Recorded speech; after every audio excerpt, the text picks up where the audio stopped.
So did Donald Trump just cancel tariffs? Hear me out, this is pretty crazy. So Donald Trump just said that the tariffs on April 2nd will be more lenient than people think. What does it mean by that? What does it mean for your portfolio? This is what I'm here to explain. I'm gonna take about 5 minutes off your morning. I'm not even in the office yet, but this is important, so let's get to it.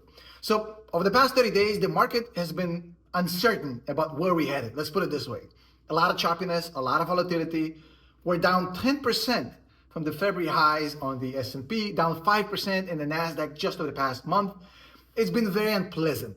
And mainly it's been unpleasant because people are afraid about what these tariffs will cause. Potentially a recession, unemployment, GDP slowdown, maybe a full-blown market crash. People know that trade wars usually don't lead to good results, and that is true. Now, in today's video, what I want to do is I want to explain to you what I think Donald Trump means and what I think it will mean for the stock market. I'll give you 3 different scenarios that can play out over the next few weeks. So what I think he means when he says lenient, I think he means that instead of being punitive in these tariffs that he's going to impose on April 2nd, he's going to be more symbolic. He's going to keep the headlines, he's going to keep the clout, and he's going to keep the agenda talking about tariffs, but he will essentially drain these tariffs out of any real actual meaning. It's basically essentially a situation where he wants the attention and he wants the clout, but even though the headline will say that the tariffs were imposed, he's going to climb down the ladder he just gave himself. What this means is that even though the headline will say tariffs are imposed, there's going to be exemptions, exceptions, maybe temporary exemptions, a lot of different ways. Maybe the tariffs will only be applied to certain products or not that significant. A lot of ways to keep the headline and not to say that you're canceling, but to completely avoid the problem here. And the problem being a trade war with the rest of the world is bad. And Trump doesn't want that. He wants the deal. So he wants to keep applying pressure on other countries, but he doesn't want to collapse everybody's economies with a complete trade war. Now, what I think is evident here is that the Trump administration actually is watching the stock market. And I know it's hard for us to believe because he said he doesn't, but look at the way I'm looking at this. Trump is now saying to himself, hey, the stock market is absolutely in shambles over the past 30 days. It's been ping-ponging left and right. Everything is going haywire. We have to stabilize the stock market. Why? Because when consumer sentiment comes down because of the stock market, when the CEO sentiment comes down because of the stock market, what it leads is that consumers are not spending and CEOs are laying people off because everybody's bracing for impact. And if everybody's bracing for impact, eventually this will become a self-fulfilled prophecy and the recession is going to happen because of the bad sentiment. So the stock market can actually be a catalyst of a recession. So the Trump administration is now trying very, very slowly to slow things down and calm everybody. So they're not waiting for April 2nd. They're saying now, hey, folks, everything is fine. We're not going to go ham like you think we are. Essentially, this is the evidence that no trade war is absolutely going to happen here. Now, is it certain with Trump? Who knows? But it seems that the risk of a full-blown trade war is actually diminishing. Now, there's 3 scenarios out of this whole story. And these 3 scenarios are very simple.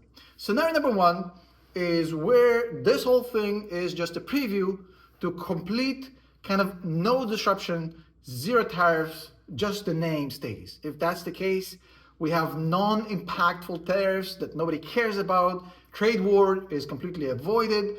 The market will have to reprice that whole risk, which will send the stocks up. Consumer sentiment, CEO sentiment is going to go up. The stock market is going to go up. On top of it, in the second half of the year, the Fed will supposedly will cut rates, which will boost the market even higher. And the bull cycle will continue. This is the best case scenario. And this is what everybody's hoping that this lenient statement actually is talking about. Of course, there is the middle ground scenario in which this is not a complete cancellation of tariffs, but basically walking it back 50%, which means we will still have kind of this middle ground scenario where we'll have periodic spats between Trump and other trading partners. The markets will not crash. The economy is not going into recession, but it's going to be very choppy in stocks for the next 12 months, 18 months, and pretty much a flat market.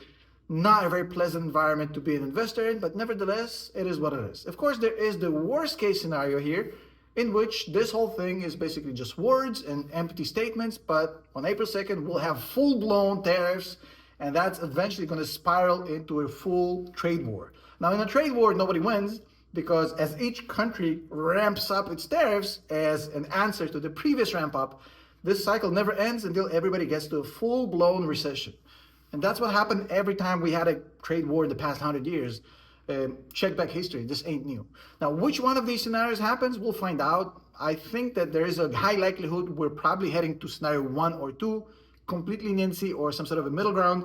I don't think Trump is intentionally trying to lead us to a trade war because he is trying to get a deal done. And in that scenario, there is no deal, everybody loses. So in our academy, just a few days ago, I did a whole lecture on how to prepare for this, how to set up your portfolio, how to have a whole kind of basis of protection against this. I highly suggest you go and watch that. If you haven't joined the academy yet, you're more than welcome. Patreon.com/Tom Nesh, sorry, forgot my own name. I'm going to put the description and the link and all that stuff. You can go ahead and watch it. But essentially, what this is basically another lesson in the many, many times I talked about this. Volatility is normal. It's inevitable. It's like the sun. It's like the moon. In the past 15 years, the stock market has seen a lot of reasons to sell, a lot of mess, a lot of chaos, a lot of crisis, a lot of wars. But nevertheless, every time we zoom out, we find out that over the past 15 years, the S&P 500 still did 700% with all those reasons to sell. And the reason is because the corporate world is adaptive. If tariffs come around and it's not a full-blown tariff war, trade war, then in this scenario, companies will adjust, they'll find new supply chains, they'll adapt, they'll work around this. Eventually, they'll find a way to exist in this environment.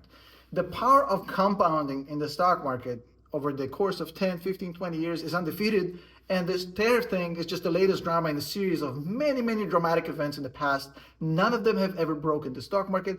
I don't expect this to begin right now. Now, if you're very young and you're a long ways from retirement, there's nothing for you to worry about. You could just stay in the market and basically eat popcorn and watch this.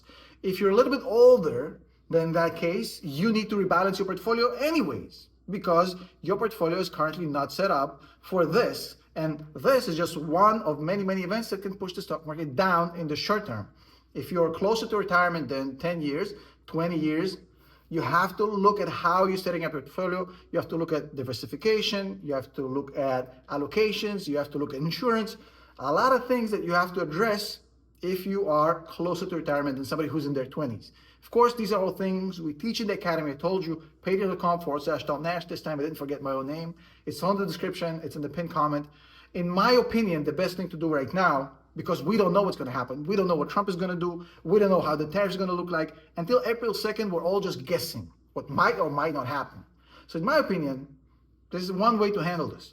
To stay diversified, to remain long-term oriented, having a long-term horizon, and to make sure you continuously dollar cost average into the stock market. And if the market has choppiness, like the one we've seen over the past 30 days, you can double down into your favorite stocks and ETFs. Uncertainty is opportunity. It's always been like this. If you're a long-term investor and you're not trying to time the market, which is a very, very dangerous game, and it is a stupid game, which means you will win stupid prizes. If you're trying to just remain in the market, which is the smart thing to do, look at the past 20 years. If you've missed the top 10 days over the course of the last 20 years, that's 1% of days. Your returns from the past 20 years will be slashed by 50%. If all you do is remain in the market, so the whole thing doesn't really matter. Obviously, it's unpleasant in the short term, but as a long-term investor, all you got to do is remind yourself, hey, this is not our first rodeo. The economy will not be broken by tariffs or trade wars. We've all been through this before. Zoom out, relax, and just stay the course. I'll see you in the next one. Peace.